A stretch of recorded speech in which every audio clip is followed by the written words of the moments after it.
नमस्कार मंडळी, आज बनवणार आपण तिखट वरण. तिखट वरणासाठी मी एका वाटीत डाळ धुवून ठेवलेली आहे. तुम्ही बघू शकता कुकर गॅसवरती ठेवला आणि त्याच्यात पाणी टाकलं आणि मग नंतर डाळ लावली, मग झाकण लावलं.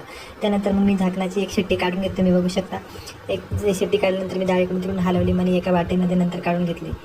ती डाळ काढल्यानंतर मग मी तेच कुकर त्या गॅसवरती ठेवलं. त्यात तेल, जिरं, मोहरी, हळद, अद्रक लसूण पेस्ट आणि थोडासा कांदा वगैरे टाकून छान हलवलं.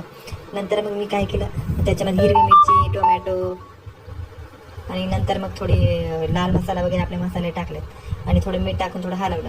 मग नंतर ती डाळ त्याच्यामध्ये सोडली. नंतर मग थोड्या वेळाने शेंगदाणे आणि कोथिंबीर त्यात टाकली आणि इकडून तिकडून ढवळून घेतलं आणि मग मस्त छान त्याला झाकण लावून परत एकदा मी झाकण लावून ठेवलं. नंतर मग त्याला असं अल्ला झाकण लावून घेतलं आणि नंतर तुम्ही बघू शकता नंतर आपली डाळ रेडी आहेत आणि आपण एका वाटीत घेऊन मस्त कुस्करून वरण भात मस्त दणदणीत खाणं. रेसिपी आवडल्या चॅनलला लाईक, सबस्क्राईब आणि कमेंट करा आणि रेसिपी कशी वाटली कमेंटमध्ये सांगा. धन्यवाद.